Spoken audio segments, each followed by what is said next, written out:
broadcast for shooters, hunters, and gun enthusiasts. This is the Firearms Radio Network. The bandwidth for this edition of Gun Guy Radio is supplied by LA Police Gear, lapolicegear.com.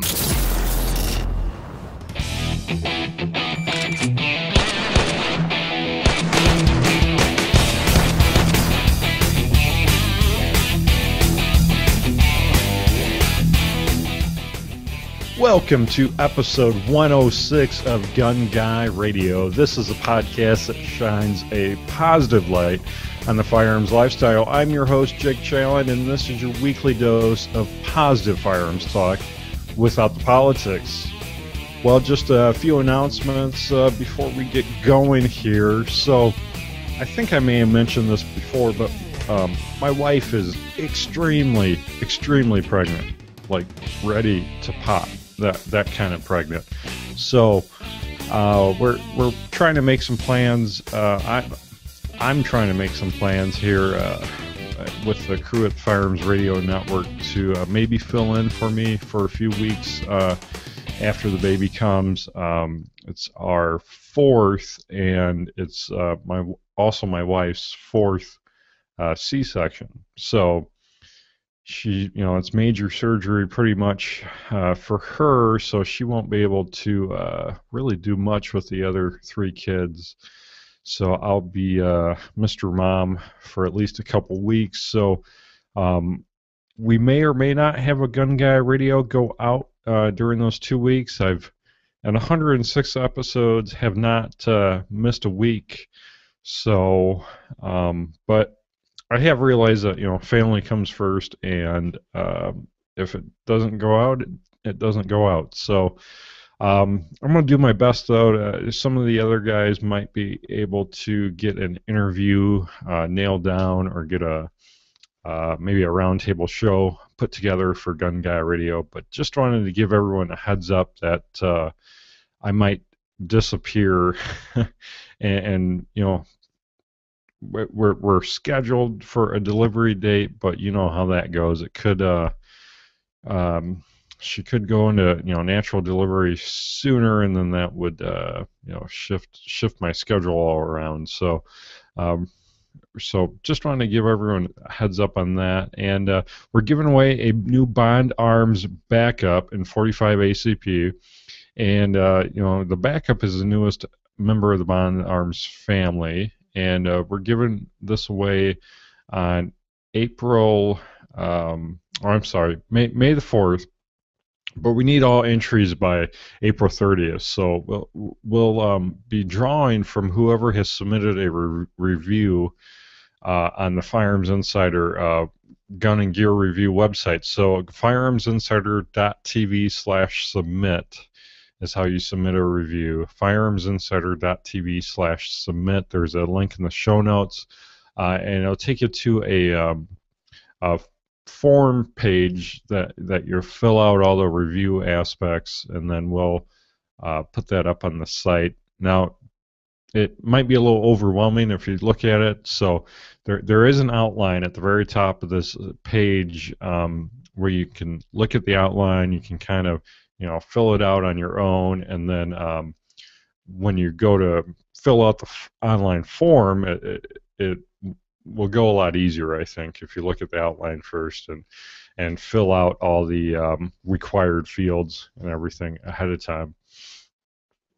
Pardon me here, I'm still recovering from this SHOT Show plague I had. I'm still a little stuffed up a little bit, and still dealing with watery eyes and watery or runny nose and stuff, so bear with me. So yeah, but the Bond Arms, great Bond Arms giveaway here on Gun Guy Radio. Firearmsinsider.tv/submit. Excuse me. And we also have a We Like Shooting challenge, the Shootout challenge that the We Like Shooting guys have put together here. If you've listened to the We Like Shooting podcast, you'll be familiar with their shenanigans, but they're putting a challenge out where they put together these cute little targets, and It's called The Good, the Bad, and the Strange. I think that's kind of fitting. Um, but anyways, it's kind of like a postal match, I guess you might call it, except I think you just take I don't think you send these in. You just take a picture and send it to them, or take video and send it to them. And you print out the target. There's a link in the show notes here, welikeshooting.com/shootout. You print out this target, and then with a handgun, a center fire round handgun, you will shoot 5 shots from 7 yards, and the best group wins. Bragging rights, I think. I don't know that they announced an actual prize. Who knows? Maybe they'll let you come on their show if anyone would actually want to do that. But we like shooting.com/shootout. So there's a February 28th deadline for this. So check it out.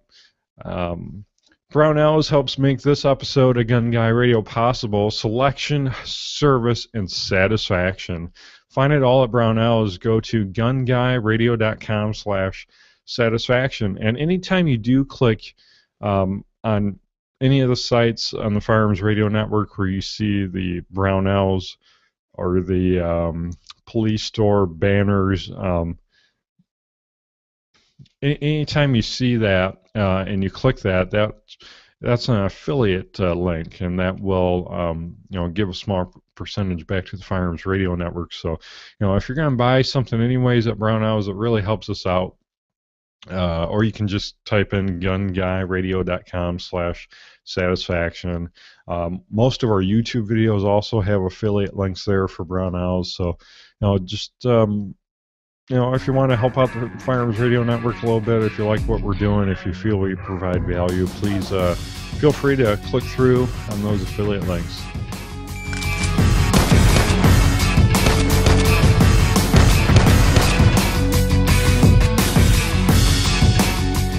So for the main topic this week, wanted to talk a little bit about handgun safes again. I said I was going to do more of a full episode on it. I have some listener feedback I'm going to get to here too. But I wanted to talk, kind of explore. This is kind of more for myself than anything. There's such a wide variety of handgun safes out there. And I'm looking to get another one at some point. And I don't know, maybe I'm a little obsessive compulsive, and when I look to buy something, I kind of dive into it a little too deep.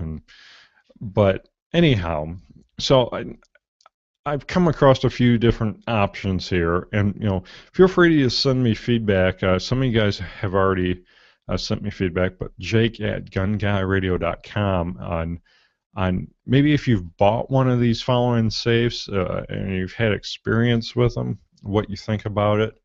I talked about before how I thought having small handgun safes strategically placed throughout the house. A lot of us have houses that are laid out in a fashion where if we were in the basement, let's say I'm in the basement reloading and I need a gun. Well, it's a long ways away the way my house is set up. There's obstacles in the way. First of all, I've got 3, soon to be 4 kids, 4 years old and under. So, that's probably the best deterrent I have is there's Legos and all kinds of toys over the floor. So that might be a deterrent to thieves or anyone breaking in right there.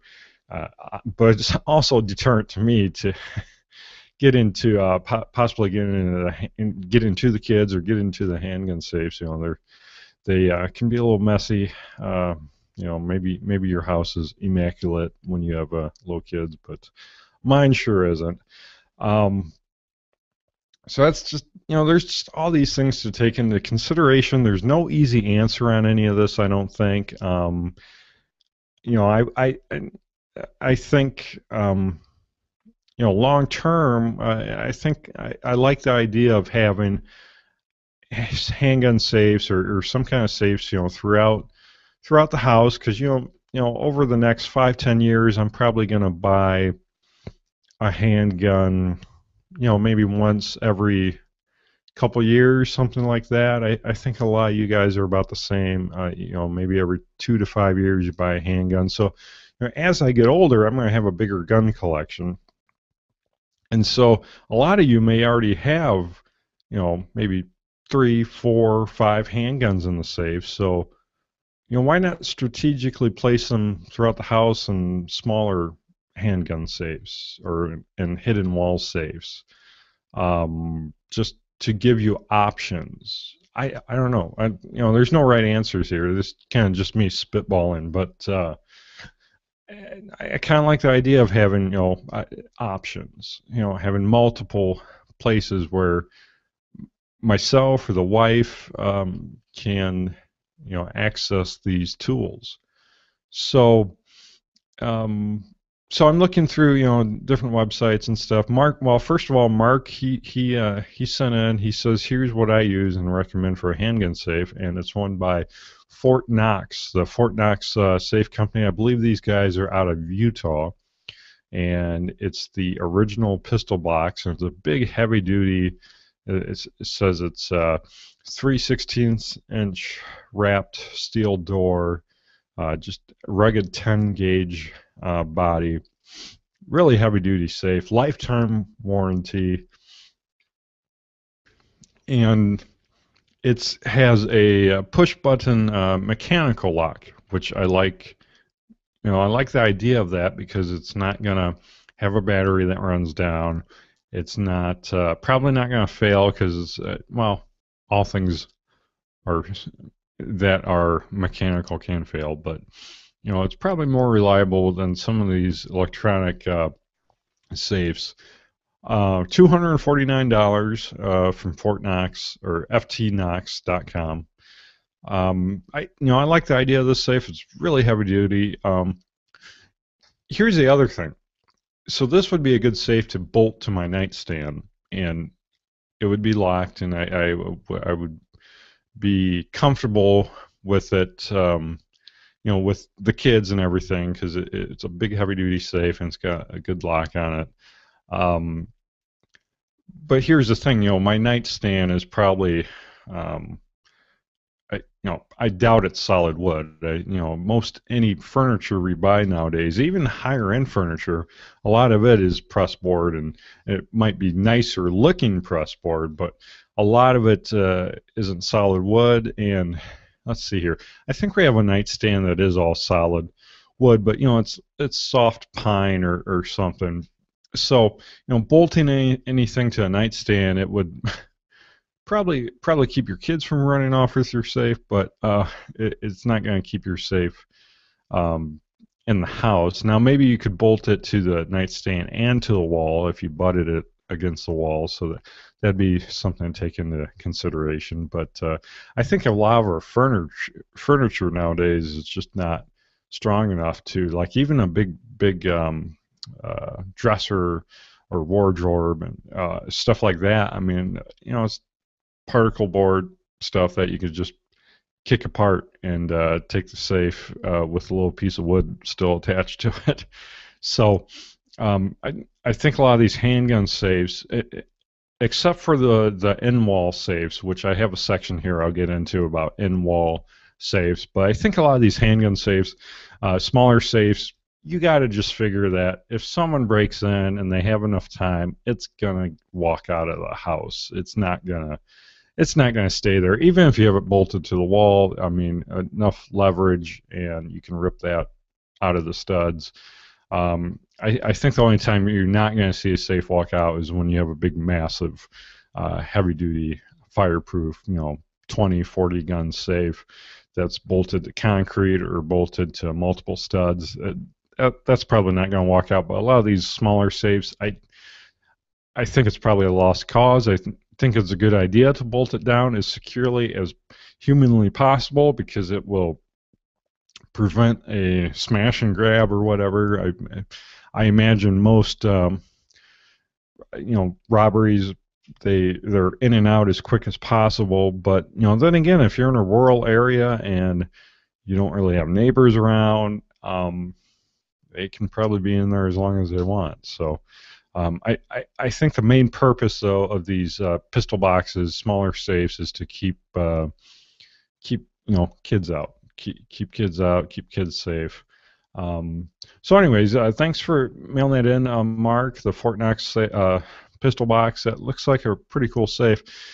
Now Hornady, or Hornady, however you say it, I'm sure I'll get corrections here.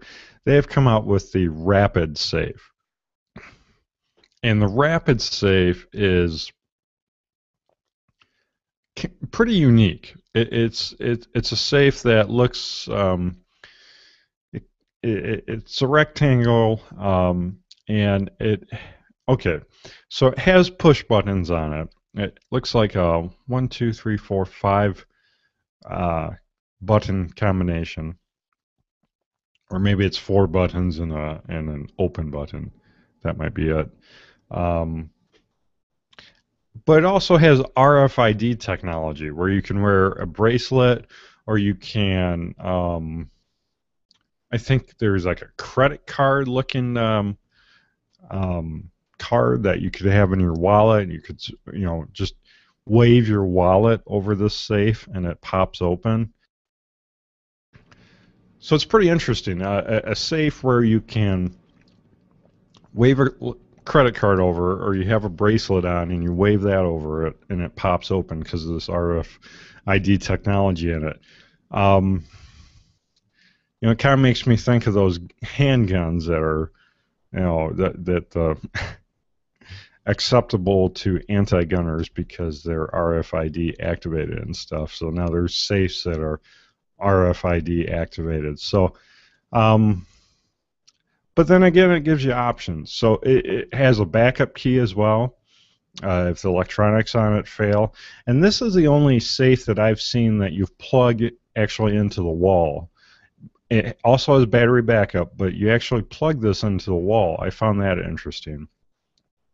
But it's fairly new. It's a Hornady Rapid Safe. I think it's worth a look. I'm curious if anyone has had any experience with this safe. It looks like it fits most handguns. It's 15 inches by 11 inches. I'm sorry, 15 inches by 9 inches by 3.5 inches tall. So pretty interesting. There's a link to it in the show notes. And next one is the Gunvault Micro Pistol Vault. Now the Gunvaults, they have multiple ways to open them. Many of them have like a place to put 4 fingers, so it looks like 4-finger cutout. And it's got a button under each of those fingers. So I guess the idea is that you lay your hand there, it naturally lays on the buttons, and then you know from programming it what the code is, how many times you press a button for each finger. Now a lot of these I'm not too thrilled about because they don't have numbers on the buttons. I'd kind of like if these were numbered 1, 2, 3, 4. I mean, that's how they're laid out, but if they're actually labeled like that too, that'd be nice. I don't know. Maybe that's just me. But so the Gunvaults, they generally have the 4, and then if you look at like the stack-ons, they'll have the 3 buttons set up. So user interface is really big for me. So if I go with one brand, I think I'd have to stick with that brand so that all my safes have the same number of possible buttons to key in, so that you don't have one safe that has 4 buttons, another safe with 3 buttons, and then you have to remember what safe is which. I'd rather have all the safes with the same key or key code or key keypad layout so that I can have the same code on all 3. Well, and the next one on the list is a stack-on. Now, stack-on also have them where it's like keypad on a phone. or a calculator, so it has that type of keypad layout. You punch in the code, then you turn a latch, and then you open it up. That's a little more involved, but they're more affordable as well. They're only $43. Where the Gunvaults, the cheaper Gunvaults run around $90 or so. And most all these have biometric options as well, and that's going to add $50 to $100 to the price. And there's mixed reviews on. It seems like every biometric. Well, seems like all these safes in general. There's mixed reviews on the keypad, the latching mechanism, the biometric reader. Some are much better than others, but if you're on Amazon, you're looking through here, it looks like they all can have their issues. So that's something to take into consideration. It doesn't seem like they're all 100% reliable all the time, according to these reviews. And then here's another brand, Sentry Safe, and they also have a pistol box with a 4-button keypad, 4 buttons in a horizontal line. And they light up. They're backlit. They're blue backlit. So pretty. And they have an override key as well. These are about $100. And I believe these have biometric options as well. Now, most all these safes I put in the show notes have really good reviews. I should say that. They all have 4 out of 5 stars or higher. So I don't think there's any stinkers in the list here, but I think there are things to take into consideration. Then the Gunvault SpeedVault. This is one that you can mount to the side of things because it has a 4-button keypad on top. Punch in your code, and then it kind of drops down like a drawer, or I guess that's the best way to describe it. It's narrow, so you kind of put your gun down in it like your holster in it. So you could put this under maybe inside a cabinet or under a desk. Punch in your code, it drops open, and then you draw your gun out of it, kind of like you're drawing it out of a holster. And these come with a combination version or a biometric version. And they're both rated fairly well.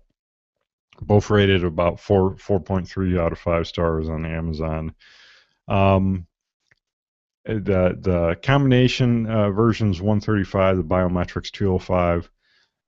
This one's really appealing because you could mount it inside a kitchen cabinet, a larger kitchen cabinet. You could mount it under a desk. You could mount it like around the corner of a closet where it would be out of the line of sight. So this one's really appealing to me. And back to the biometric thing. While it doesn't seem like any of them are 100% rock solid reliable, it would give you the same functionality across all your safes, even possibly different brands. If they're all biometric, but if they're different brands, it's your fingerprint. It's not a different combination of keys. It's not a different combo. It's your fingerprint. So, that might be something to think about. And there's a few different Gunvaults here. They have a wide variety. Some of the Gunvaults, like the Gunvault mini vaults or double vaults, I like it because they have a door that it flops down. It's built so that as soon as you enter the code and it's released, it flops. Flops down. You don't have to turn a latch. You don't have to open a door. It just flops open, and you grab your gun. So, I like that. That's a cool feature. I also put the Barska mini biometric safe in here. I bought the bigger Barska safe, but I think the mini one is a good size for a handgun safe that you might put somewhere in the house. Now this one's biometric. It has a real key for the backup and they're fairly reasonable. They're 158 for a biometric safe. They are really heavy. They're heavy duty, pretty darn thick steel. I could see bolting this to maybe a nightstand table and also bolting it to the wall. It's got, I believe mine has holes where you could do that, or you could drill it if you wanted to. But that adds some layer of security, and it's not something that's going to be easily pried open. It has two big locking lugs on it, and it's also kind of recessed in a way that it would take a little bit to pry it open. And then there's another brand called, I'm not sure how to pronounce this, Homak, Homak, Homak. Your guess is as good as mine. Now, these are unique looking. These almost look like a glove box or something. I'm not sure how to describe these, but they almost look like a glove box in a 80s car or something. And it's got 5 horizontal or vertical, excuse me, they're vertical keypad going up the side of it, so that's a little bit different. It's a pretty small safe. It's got this is one that doesn't have all-star reviews on it, but again, it's budget. It's only $42, free shipping. And they talk about mounting it inside a vehicle and stuff like that. It's by far different than the other safes. It's shaped in a way where it may allow you to mount it places where you can't mount the other safes, so it might be worth a look. And then here's a series that I've looked at pretty seriously. It's the V-Line DeskMate keyless security boxes. These V-Lines, they come with, most of them come with a bracket that you can bolt to the underside of a desk, and then you lock, or then you mount, the safe to it, and it has a mechanical lock, so that's a plus in my mind. It has a 5 push button mechanical lock that key in the code, and then you turn a knob. And they have a few different sizes and options, and generally the user interface is the same on all these except for a couple of them, which drives me nuts. 2 of them are mirrored, so the keypad goes in the opposite direction. So I'm not too crazy about that. I think I'd have to pick one version and stick with that version. But I thought these would be a good. These might also be a good one for mounting under your dash in your car. At first glance, it might look like a CB or something. Maybe you could hang a old CB handset off the side of this, and it might look like a CB radio at first glance in a vehicle. That might be a good ruse. 187, they're low on the high side, but then again, it has really good reviews. Looks like it's built really well.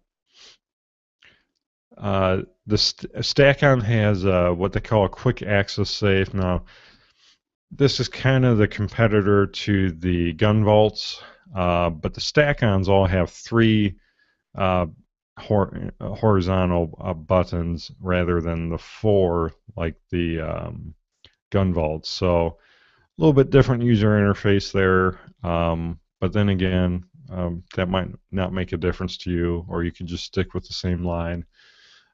These also have the flap down door, so you key in the code and the door flaps down, so no turning a knob or anything like that. And they're more of a budget. They're $70 or so for the keypad version, a little bit more for the biometric. And then there's just so many different brands out there. There's this called Gunmaster Sports Safe. I get a kick out of this one because the picture of it, it has 2 levels. Now this also has a flap down door similar to the Gunvaults or the some of the stack-ons. But the picture of this has two guns in it, and it's got like all this jewelry and watches like just jammed in this thing. Like where if you're trying to grab your gun out, you'd have all this jewelry and everything flying out with it. It's kind of funny looking. Gunmaster Sports Safe. Never heard of this Gunmaster brand. I assume it's maybe made by someone else, although it doesn't look like any of the other brands. This one has an actual carry handle on top of it too, which I find interesting. It's a 4 button, push button safe. It has a key override as well. It's kind of goofy looking. $101. Has really good reviews.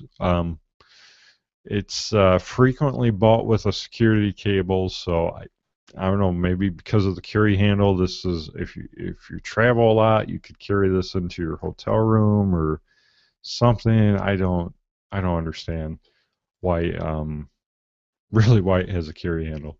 And then there's a site called guncasket.com, and they have some unique looking safes. I guess they're kind of casket shaped. That's why it's gun casket. But they have a dual pistol safe, electronic. They also have a keyed version. And they're unique looking. It looks like they're really well built. Are they stainless steel or I can't remember. They're anodized aluminum. So, but it looks like they're fairly thick. I think they're more. I don't know. I'm not sure, but I think they're geared towards home or auto. It's just a different take on it. Again, it's the keypad's different. Everything about this safe is different, but it might be something you see and you're like, yeah, that's exactly what I'm looking for. So, so a lot of options here in the show notes. I wanted to talk about wall safes a little bit. I found there's a lot more wall safes out there than I thought, because we had talked about the stack-on wall safes before, and I think I maybe mentioned the Barska or the Sentry safe, but there's another company called Paragon. Here's that one I can't pronounce again. Homak, Homak. All these wall safes are made so that you can take a razor knife, cut out the drywall between studs, shove this in there. It fits between your studs, bolt it in, and then hide it behind a painting, hide it behind a mirror. Maybe hide it behind clothes in your closet. I love all the possibilities. Hide it in your pantry, your garage, behind a shovel, behind something large you might hang on the wall. Gives you a lot of options. Out of sight, out of mind. I like that concept. I found a few of these are actually biometric. Like Barska makes a biometric wall safe that is the same user interface as the Barska safe I have, the pistol box version. So that's cool. It's a little on the high side, $194. You could probably fit 3 handguns in this, though. It's got 3 shelves on it. It looks to be it's about 20 inches in height. So you have some decent room in there. It's built heavy duty, like the Barska pistol box I have. And then Stack-On makes so they make 2 versions. They make one with their classic key that you stick in. But they also make a one with an electronic keypad lock that resembles, or it's the same keypad that they put on a lot of their other safes. So if user interface is important to you, Stack-On might have you covered there with their electronic keypads. But I don't know, these wall safes, they really appeal to me because you could easily hide them anywhere. You could have them right by your front door and no one would ever know they were there. You could have them anywhere. You could have them, in your workshop, in the basement, in the laundry room, anywhere. And a lot of them are very affordable if you go with just the keyed version. Like the keyed version of the Stack-On is $65. I saw this locally on clearance for $43 or something. So that, not necessarily quick access unless you always have a key on you, but could be another storage option for you. There's also let's see here, I lost it here, but in-wall safes, I don't know, write me, what do you think? Do you have an in-wall safe? Do you think those would be a viable option? I think they would be, because some of these are biometric, some of them are electronic keypads, so they would be quick access, especially if you could have them in your living area and have them out of sight. Have a wall hanging, something in front of it that you just, you throw that picture, you throw that wall hanging out of the way, put your thumb up to it, it pops open, and you're in business. I don't know. It piques my interest for sure. So, I have a couple interesting links here. One is from guns.com. I saw this earlier this week, and it's titled "Does your shelf need more gun? Meet the tactical shelf." You got to check this out. It's in the show notes. It's from guns.com. These are nice looking shelves. My wife even put some shelves up in the living room and the kids' room that look like these. Just a nice looking wood shelf, nice stain, real nice look to them. But the bottom of it flips down, and it shows this one has an AR-15 with magazines. It has a pistol. It has like a medical kit. It has a tactical flashlight. It has extra magazines for the pistol. Like your full kit, your full end of the world. I need my AR-15 and my Smith & Wesson M&P right there. Again, out of sight, out of mind, right there in your living room, behind your couch. This nice looking shelf that the bottom flips out, and you have your tactical wall right there. I guess is what they're calling it. They have different size versions. They have another one that has two Glocks in it, side by side with spare magazines. These look cool as heck, for sure. I think these might. If I was a single guy, if I was a bachelor, I think I would totally go for these, because they're not child safe. I don't think. I don't think the company's claiming that they are either. But man, they are just cool looking. It give me an excuse to buy some more guns to fill them up.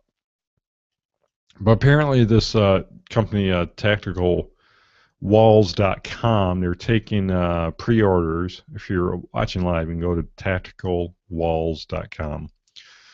The smaller version is $280. Larger version is $380. Taking pre-orders now.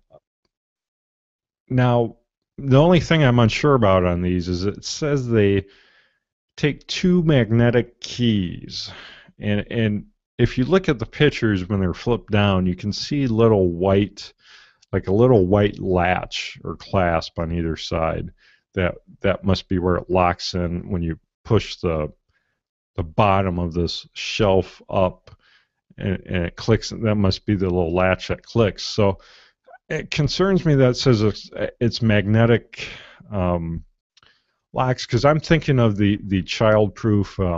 We have child-proof locks on our kitchen cabinets, and you have to take this. It's a very strong magnet inside like this white plastic casing. So you take it and you hover it over your cabinet door, because our cabinet doors don't have pulls on them. They don't have knobs on them. They're just completely flat. And this magnetic lock latch is mounted, inside the cabinet. So you run this magnet over it, you hear it click, and then you can open the cabinet. This is what it's making me think that these work the same way. And they come with two magnetic keys. So, do you have to hold them out in both hands to get these shelves to open up? I'm curious. I wish there was a video showing you how they open up. But that's my only that's my only hesitation on these. But other than that, they look really cool. So that might be a option for you. Those of you that don't have kids yet, or maybe never had kids, or maybe your kids are moved out, and I envy you because you have many more storage options.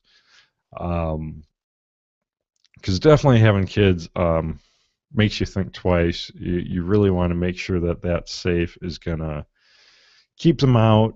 Maybe the older the kids, the more concerned you should be. I don't know. I just have young kids at this point, but they try to get into everything as is. So one more interesting link here is the Liberty Safe Company. They make some of the big safes. They have what they call a safe alert monitoring system. It's not safe alert, it's safe alert. There's no A, there's not a second A in it. So safe alert monitoring system, and it's $199, and it says it has free 24-hour monitoring service included. It looks like a little, I don't know if it says how big it is. Looks like a little, it's a little plastic box with a circuit board in it. It looks maybe like it's 4 by 4 inches, something like that. 4 by 4 inches or so. I don't know. It makes me think of, I bought a Suburban that had a aftermarket car alarm installed in it.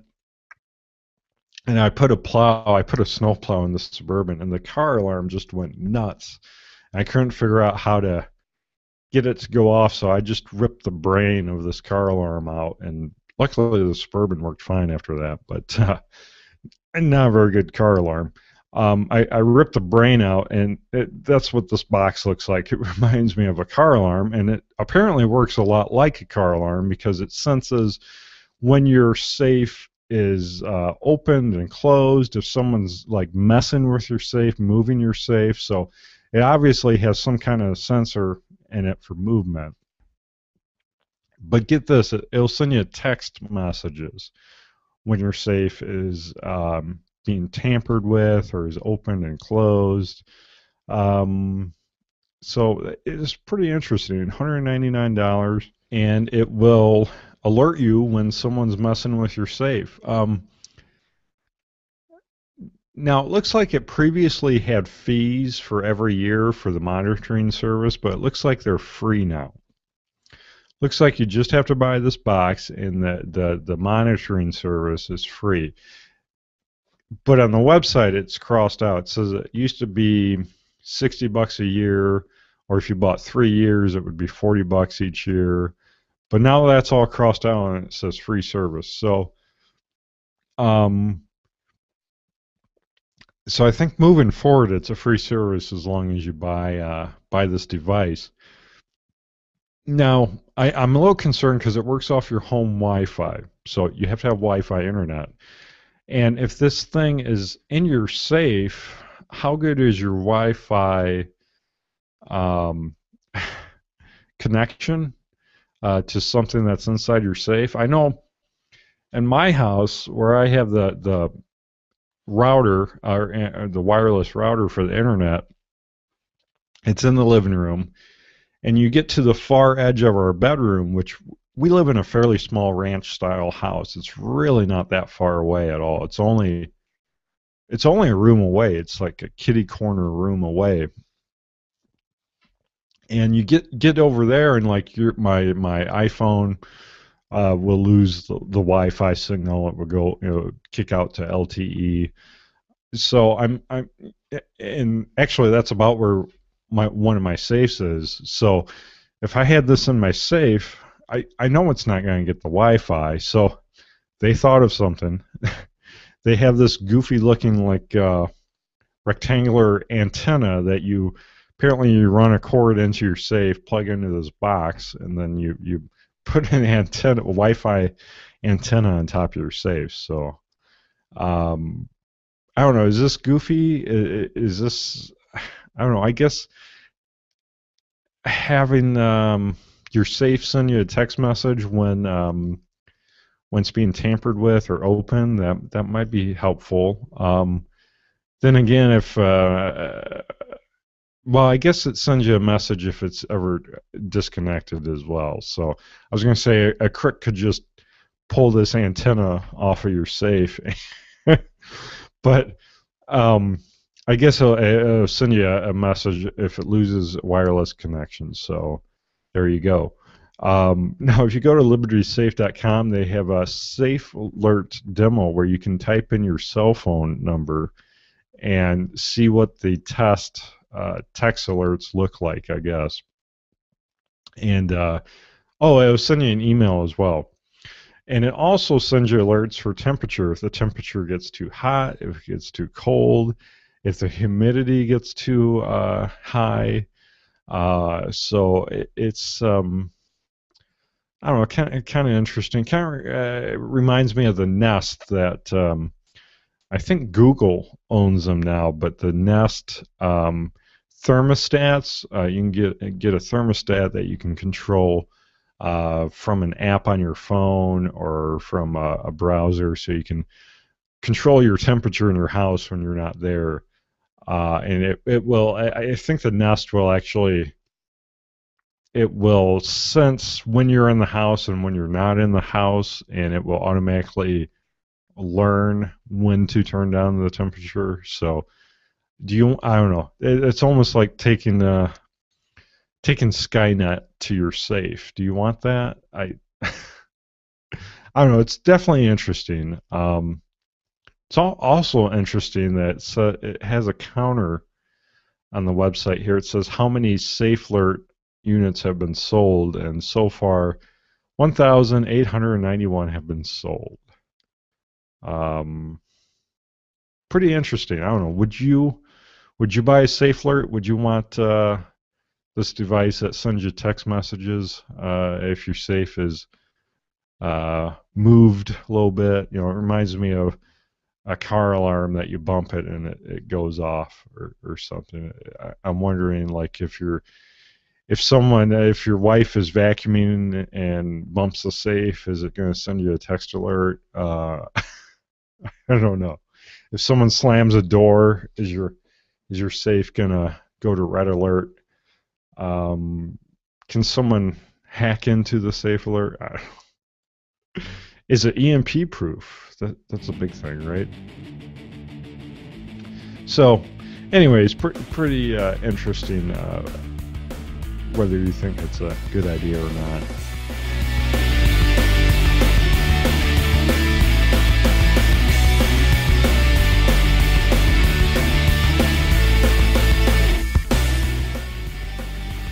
LA Police Gear helps make this episode of Gun Guy Radio possible.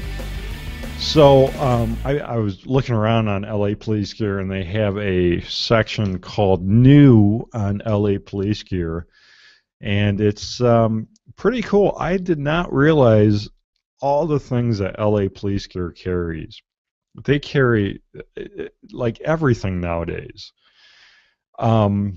They carry magazines, like any magazine you might be looking for, they probably have it. They carry muzzle brakes. They carry steel targets by MGM Targets. They carry scope rings. They carry scopes, holsters, Black Hawk bedside holster. That's something to talk about. If you don't have kids, some of these bedside holsters might be a good option. Anyways, magazine carriers, Mole gear, snap caps. They have the backup iron sights,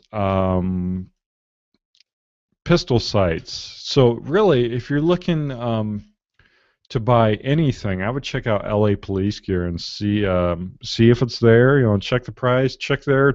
I'm all about finding the best deal, but that's what's great about LA Police Gear. Most everything I've looked up, it's the cheapest at LA Police Gear.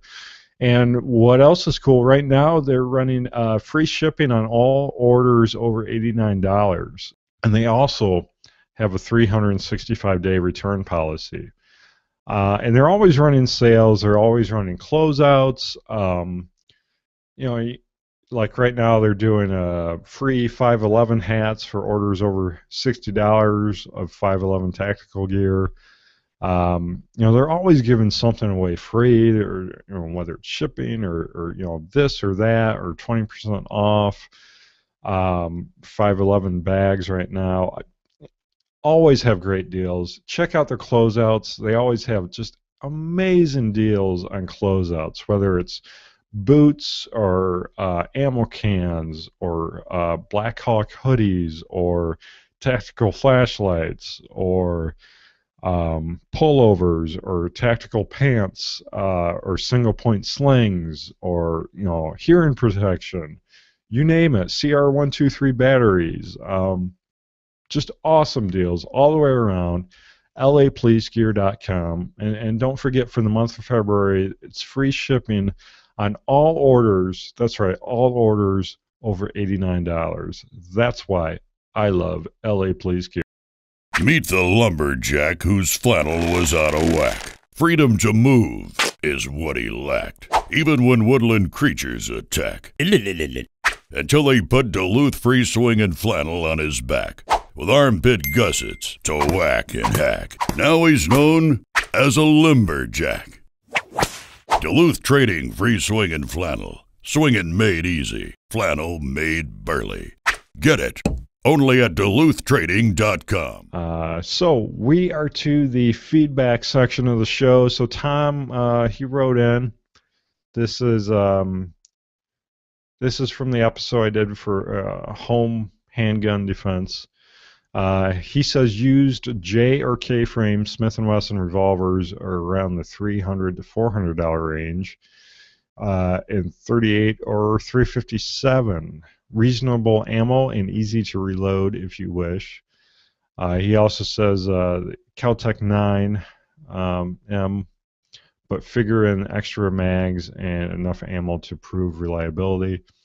Personally, I think these are the best values. You could also use a Ruger double-action revolvers or 9mm autos, but I have no experience. I wish you and your growing family the best. So, yeah, I think those are some good options, although my price limit was $300 or less. So,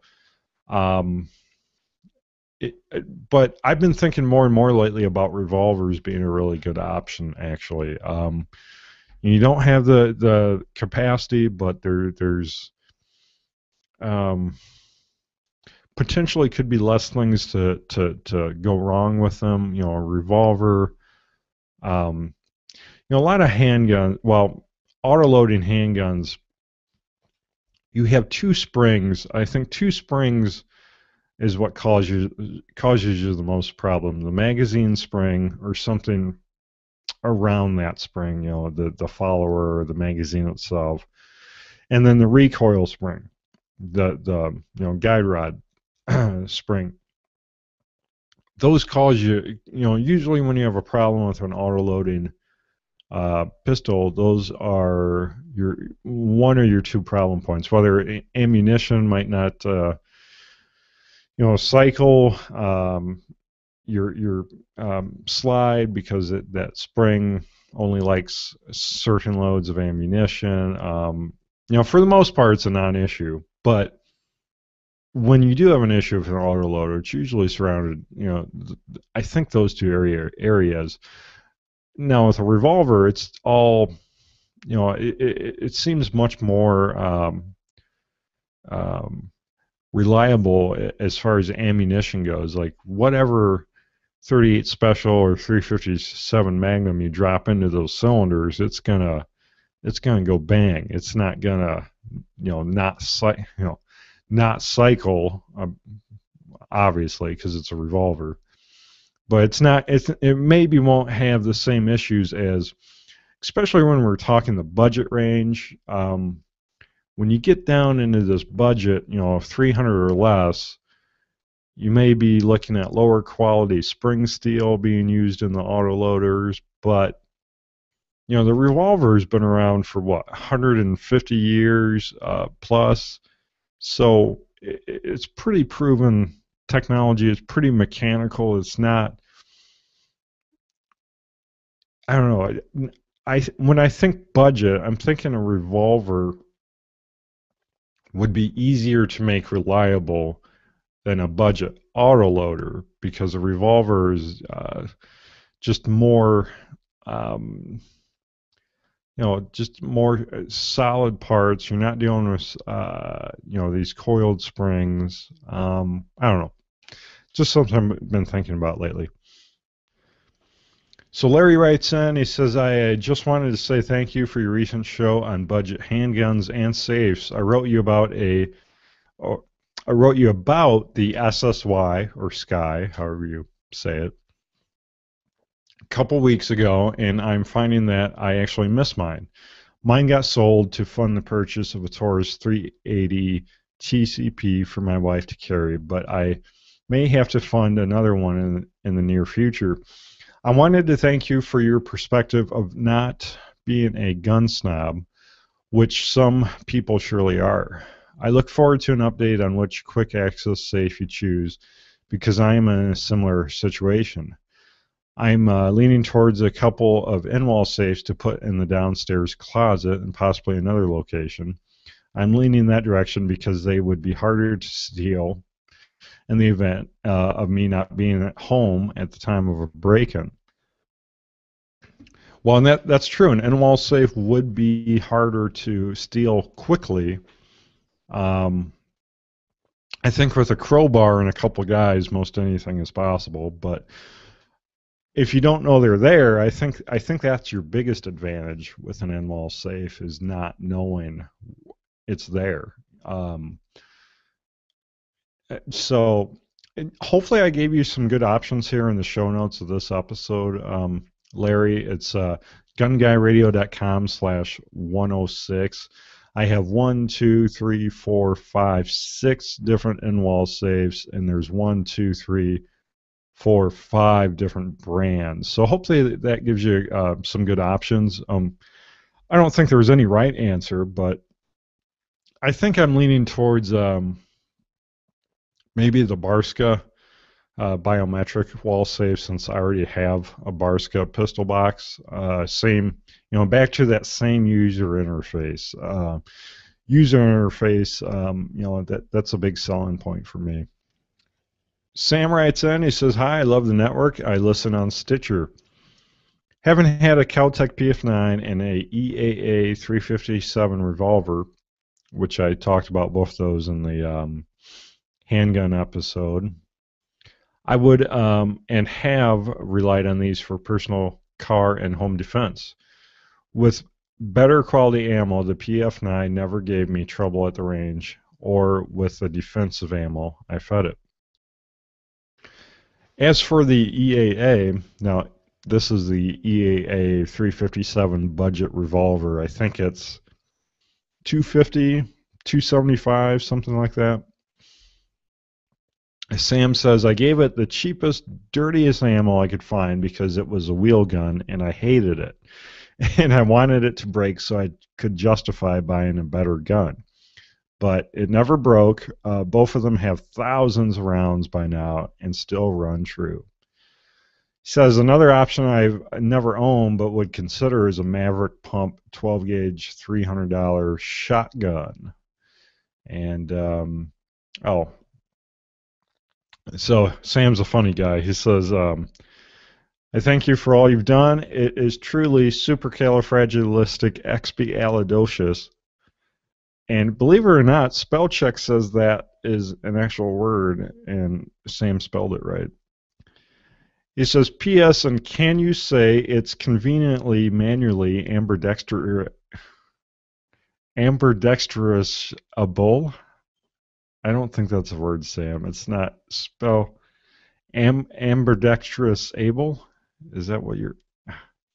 Anyways, we could probably do a whole episode on home defense shotguns. I think there's a lot of great shotguns in the $300 range, especially if you look at the used market. So I think you're onto something there, Sam, for sure. Donald says, budget home defense, ? Several guns and safes. I wish I had that budget. The problems I see with the plan are twofold. Well, Sam, I'm not buying multiple safes or guns all at the same time. This is over an extended period of time. But some people might be looking to do that. You never know. He says the first is kids. You never know what they will do. True. Their friends are a problem, too much less predictable than your own kids. They could find the safe and stumble upon the combination, and the trouble begins. Could find the safe and stumble upon the combination. I don't know. Stumble upon, I mean, unless you make the combination 1, 2, 3 or 1, 2, 3, 4, I don't know that anyone's going to guess the combination unless you make it real easy. But that would be on you, not the safe. The second problem is your response time. Someone breaks down your door, runs at you as you run for the safe, then you have to put it in the combination without error and wait for the device to clear as you can try again. By the time you get to the gun, the thug has gotten to you. Very possible. I would suggest one gun for each responsible adult in a safe by the door to be carried while at home. Kids can't find them without you knowing, and your response time is dramatically reduced. Your biggest problem is how to carry. I live in Washington State and have my concealed carry permit. I have a Caltech P11. I carry an crossbreed mini tuck most of the time. When I'm in my pajamas, I have a simpler IWB holster that the drawstring holds in place. Both are quite comfortable, and if needed, response time is immediate. Well, I completely agree, Donald. If you're carrying a gun, your response time is much faster. That is ideal. But not everyone's going to carry their gun at home. That's just a fact. I don't see my wife doing it anytime soon. And if you don't carry concealed outside the house, I doubt it's very likely you're going to carry concealed inside your house. That would be kind of strange. So if you do carry concealed, yeah, I think you make a lot of good points. But not everyone does, and you're not going to hell if you don't carry concealed, I don't think. So I think it's personal preference. There's not a right or wrong answer. I think you bring up a lot of good points, Donald. But I think worrying about kids stumbling upon the combination. Well, that would be true for any safe in the house. I guess you never have. You only have the gun that you carry, and you don't have any other guns, because you're always going to have a gun in the safe. Most likely, you're going to have more guns than what you carry. So I don't know. I I think most safes with as long as you give them a good combination yourself, I think they're going to be childproof. I don't know. Maybe I'm wrong. Standard 91, he writes in a pair of pistols that you might have missed are the Smith & Wesson SD 9 and 40. So SD stands for self-defense, I think. So these are the Smith & Wesson pistols that are between the Sigmas and the M&Ps. They're kind of like that halfway ground. I haven't seen Sigmas forever, and I haven't seen the SDs lately either. I don't know how many of these Smith & Wesson are putting out. When I did my research, I looked at several online sites for this $300 or less range, and not one Sigma and not one SD came up. So they're either all above that from what you can buy online. He says he sees them for $289 at Academy online. So maybe I just didn't look in the right place. But yeah, Stanner, I think the Smith & Wesson SDs or even the Sigmas would be a good option for a budget defense gun for sure. He says he likes them. He says that they're very reliable, comfortable to shoot. And he says have a good feel, good grip. I've never shot. I don't think I've ever shot a Sigma. Maybe I have. I love the M&Ps, so from what I understand, the SD is kind of a Sigma with an M&P feel to it. He says, by the way, I often wear my pistol around the home just for the very reason that if someone were to break in, it would take several seconds to run upstairs, open my drawer, and access my safe with its biometric lock. I have a lock safe, which I read or have very good reviews about, but I would not buy another biometric safe. I found it to be temperamental and sometimes requires up to a dozen attempts before it will open. That is unacceptable for a safe where I store my home defense pistol. Again, great show and congrats on the baby. Well, thanks, Stanner. Yeah, I'd say a dozen attempts would be unacceptable. I have not found that to be the case with my biometric. I've had it. Well, I was really with my wife where it was not reliably doing it every time. But it allows you to store multiple fingerprints, and I think it's a good idea to store your fingerprints multiple times for the same finger, where you maybe are laying that same finger slightly differently over the reader each time you store it. So maybe 2 or 3, 4 times you lay your finger a little bit differently, maybe angled a little bit or maybe not all the way on the reader. If you give it those multiple options for your finger, I think it's going to be a lot more reliable. That might be a trick to it.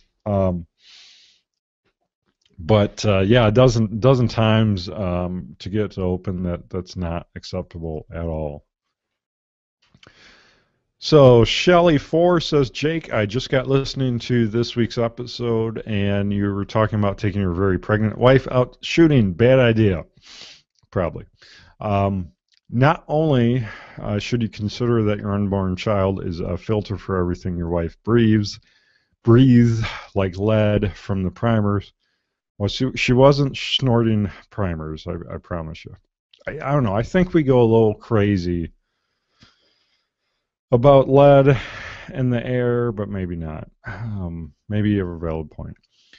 Sound travels extremely well through water, and your unborn child with fully developed ears as in a water cocoon about the same distance from a firing gun as your wife's ears with no hearing protection. I'm guessing that while shooting, you may have been fun for you and hopefully a little bit for your wife. It was probably pretty stressful for the new baby. Please pass a word that pregnant women should probably not be around shooting in other very loud environments. At minimum, check with your doctor first. Other than that, keep up the good work. And you're probably right. My pregnant wife probably should not have been shooting, and I wouldn't recommend it for any other pregnant wives.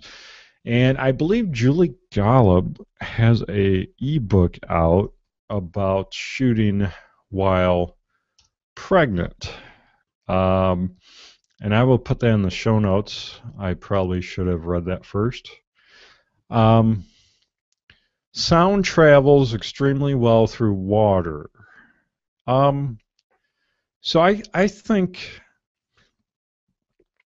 I'm thinking of I might be wrong about this, but if you think if you're in a swimming pool, if you're at a noisy party or something, there's a swimming pool, and you dive under the water, the noise of the party is not amplified when you're under the water. It's muffled.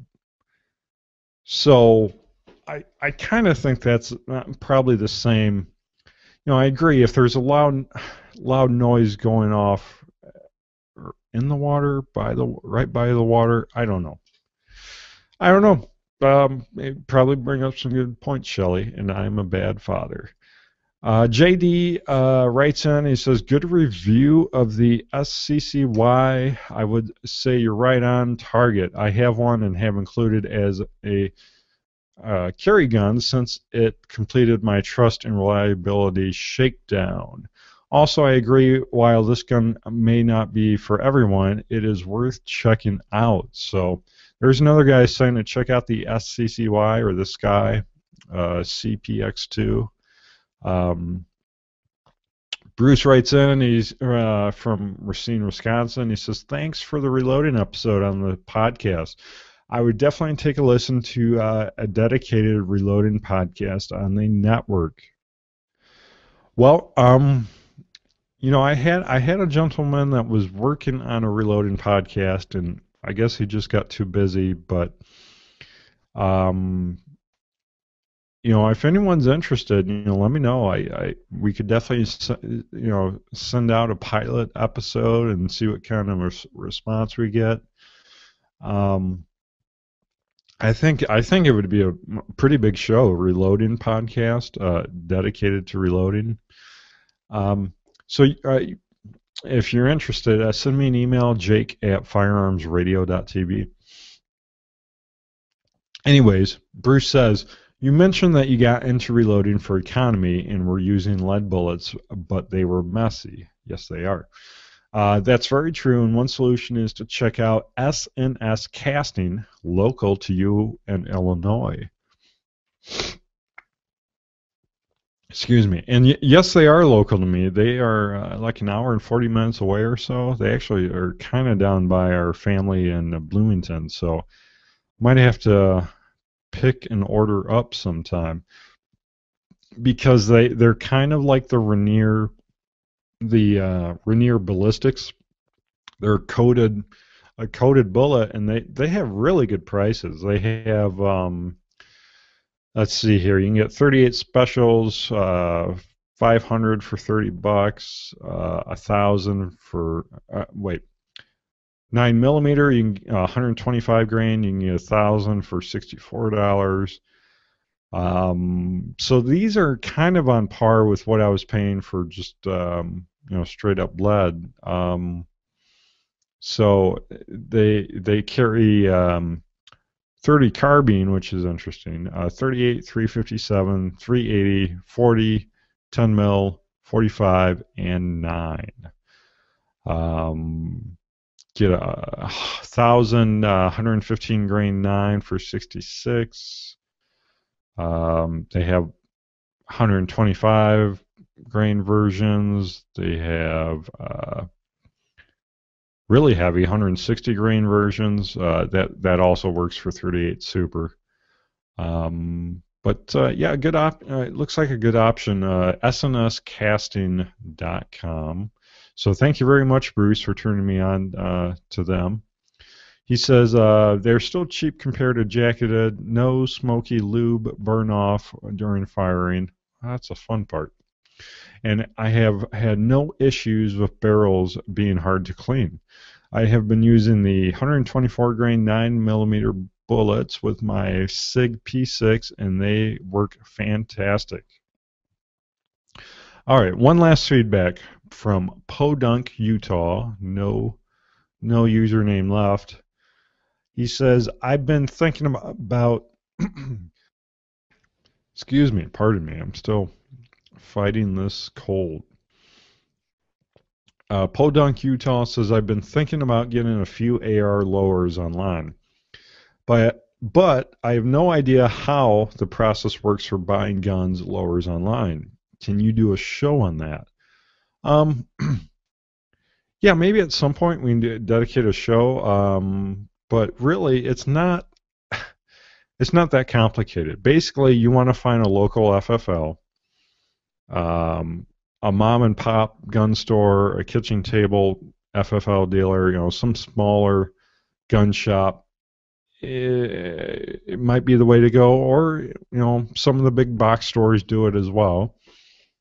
Just tell them that you're going to be doing a transfer, and some of them will give you a PDF copy of their FFL, or they will simply tell you that when you buy, from the seller online, that have them contact, your local FFL there, and they will send their FFL to them.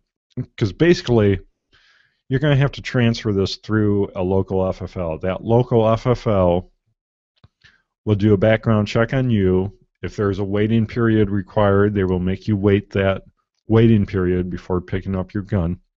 And if there's any other local requirements, it's up to your local FFL to accomplish that. Whatever,